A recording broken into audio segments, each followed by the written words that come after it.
আমরা আগে ভালো ছিলাম। শেখ হাসিনা ক্ষমতা থাকার সময় আমাদের আম ব্যবসা, মধু ব্যবসা ভালোই চলছিল। পাশাপাশি মানুষদেরকে বোকা বানিয়ে রাজপথ কাঁপিয়ে বিদেশে লন্ডন, জাপান, থাইল্যান্ড, সিঙ্গাপুর থেকে প্রচুর ডলার বাংলার মানুষ প্রবাসীরা আমাদেরকে বিকাশে টাকা পাঠাইতো। তখন ভালো ছিল, আমাদের পরিবার ভালো ছিল। কিন্তু 5 আগস্টে আমরা ডলারের কাছে বিক্রি হয়ে আমরা ক্ষমতা পাওয়ার জন্য আমরা রাজপথ কাঁপিয়ে শেখ হাসিনাকে বাংলাদেশ থেকে চলে যেতে বাধ্য করছি।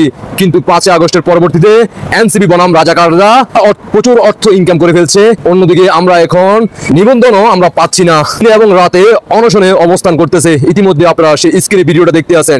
দেশবাসীকে দেখার সুযোগ করে দিবেন, বাংলার জনগণ দেখো আমরা আগে ভালো ছিলাম। শুনে আসি, শুধুমাত্র মিষ্টি না দেওয়ার কারণে ভাইয়ের নিবন্ধনটা পায় নাই। শুনতে থাকুন। আমরা তো আসলে এই শুরু থেকেই ডক্টর ইউনূস স্যারের অনেক সমালোচনা করছি, তো আসিফ, নাহিদ বা তাদের অনেক ক্রিটিসাইজ করছি বিভিন্ন কাজের। ওগুলোর একটা প্রভাব এখানে পড়তে পারে। আবার এখানে অনেক জামাত সমর্থিত অফিসারও আছে, কাজ করে। আমরা আসলে 2022 সালের পর থেকেই খুব পেরেশানির মধ্যে আছে নিবন্ধন নিয়ে, এবং আমরা কোর্টেও গিয়েছিলাম।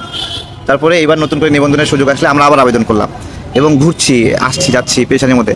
তদন্ত হচ্ছে, ছুটির দিনে বলে যে তদন্ত স্থগিত, আবার নতুন করে তদন্ত হবে, আবার নাকি সচিব যাবে, এরকম যাচ্ছে। 1 বার 2 বার 3 বার 4 বার আমাদেরকে পেরেশানি করছে। একবার মাঠ পর্যায়ে তদন্ত হলে 3 লাখ 4 লাখ 5 লাখ টাকা ব্যয় হয়। এগুলো আমরা খুব গরিবের সংগঠন, সম্পদ বন্ধক রেখে, গহনা বন্ধক রেখে, এগুলো রেখে আমরা অর্থ সরঞ্জাম করি। তারা যদি আশা করে যে আমাদের প্রান্তিক পর্যায়ের পার্টি অফিসগুলো বিরাট বড় প্রসাদ হবে, এটা তো একটা বড় দলের তো গ্রাম পর্যায়ে টিনের ঘর বা বিভিন্নভাবে করে, আমাদেরও ওই রকম। আমাদের জায়গা থেকে ষোড়শ সক্ষমতার আমরা আমাদের কার্যক্রমগুলো চালাই নেই তো, কিন্তু তাদের মনোভূত হচ্ছে না। এখন আমরা কি করবো, অসহায় একটা অবস্থায় আছি। তাদের অনুরোধ করছি আমাদের নিবন্ধনটা নিয়ে যেন আর জটিলতা না করে, এই জন্যই বসে গেছি। আমরা জানি এমন একটা পরিস্থিতি নিয়ে ফেলছে, সেই মার্চে আবেদন করছি, এতদিন ধরে ঘুরাচ্ছে। এখন বলতেছে আপনার তাহলে কোর্টে যান, ঠিক আছে। আবার কোর্টে গেলে কোর্টে 1 বছর 1.5 বছর 2 বছর, তার মানে কি আমরা এই নির্বাচনে অংশগ্রহণ করবো না? আমরা বেশি মানুষ না, অল্প কিছু মানুষ নির্বাচনে পার্টিসিপেট করতে চাই, সেই জায়গা থেকে একটা বাধাগ্রস্ত হচ্ছে। এটা খুব সমস্যা আমাদের জন্য। আমরা চাই না অন্য কোনো দলের একটা মার্কা নিয়ে আমরা জোট করে সেখানে। আমরা শুরু থেকে বলছি যে আমরা ঢেকি মার্কা চাইছিলাম, ওইটাই আমাদের দেখ। আমরা যেটুকু আমরা হারবো এটা কোনো সমস্যা না, আমরা হেরেই ছিলাম সবসময়। আওয়ামী লীগের সময় আমরা রাজনীতি করছি, কত পেরেশানি, রিমান্ড, গুমের শিকার হয়েছি আমরা। এই গণঅভ্যুত্থানেও 7 জন মানুষ আমাদের ছোট সংগঠন থেকে মারা গেছে, 100-এর উপরে আহত হয়েছে।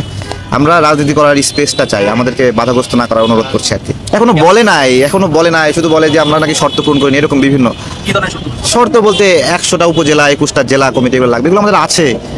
আমরা বলতেছি, আপনারা গণমাধ্যমের ভাইরাও তদন্ত করেন, প্রত্যেক যেগুলো তথ্য দিচ্ছে সেগুলো আছে, ঠিক আছে। এরকম যদি হয় যে রাত 10টার দিকে যায়, নিজে যায়, দেখে আসছে যে পার্টি অফিসের দরজাটা বন্ধ, রাত 10টা থেকে পার্টি অফিস বন্ধ থাকবে কিনা বলেন।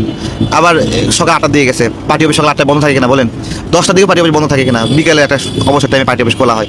এইটা তো তারা কোনো জায়গায় চিঠি দিছে যে আমরা তদন্ত করতে যাবো, আবার কোনো জায়গায় চিঠি দেয় নাই, আবার কোনো জায়গায় চিঠিও দেয়নি, যায়ও না, কিছুই করে না। এরকম একটা সামগ্রিকভাবে আমরা কেন পূরণ করবো না? আমার হলো 80টা কমিটি ধরেন আছে।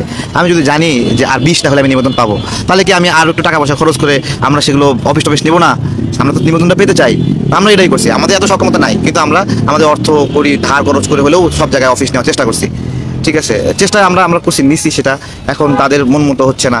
কোনো জায়গায় একটা বাধা আছে, আমরা উপলব্ধি করি, কোনো জায়গায় একটা আছে যারা। আমরা তো আসলে এই শুরু থেকেই ডক্টর ইউনূস স্যারের অনেক সমালোচনা করছি, তো আসিফ, নাহিদ বা তাদের অনেক ক্রিটিসাইজ করছি বিভিন্ন কাজের। ওগুলোর একটা প্রভাব এখানে পড়তে পারে। আবার এখানে অনেক জামাত সমর্থিত অফিসারও আছে, কাজ করে। যেমন আমাদের কুমিল্লা অঞ্চলে ভিজিটের সময় আমাদেরকে গিয়ে বলছে, কিসে আবার নতুন দল, তোমরা অন্য একটা দলে ঢুকে যাও, এইভাবে বলে।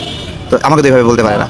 নাটোরের অফিসার বলছে কি যে তারেক ভাই মিষ্টি নিয়ে 200 লোক নিয়ে আসেন। আসলেই ওর জন্য 5 কেজি মিষ্টি নিয়ে গেলেও খুশি হইতো, নাকি অন্য কিছু চাই? আমাদের মিষ্টি খাওয়ানোর টাকা নাই, আসলে আমরা গরিব একটা সংগঠন। এটা বুর্জোয়াদের দল না যে অনেক অর্থ করি। আমরা এই মানুষের কাছ থেকে পাবলিক ডোনেশন নিয়ে আমরা দল চালাই। এখন তারা যদি কোথা থেকে একটা আদেশ পায় যে দেওয়াই যাবে না, তাহলে তো আমাদের অনশন। কি শুনলেন তো, আম ব্যবসায়ী আপনার দৃষ্টি আকর্ষণ করে বলতে চায়, 5 আগস্টের দিন পর থেকে আপনি মাননীয় প্রধানমন্ত্রী শেখ হাসিনাকে নিয়ে প্রচুর কথা বলছিলেন, অনেক সুন্দর মন্তব্য করছিলেন, যেটা বাংলার মানুষ ইতিমধ্যে জানে।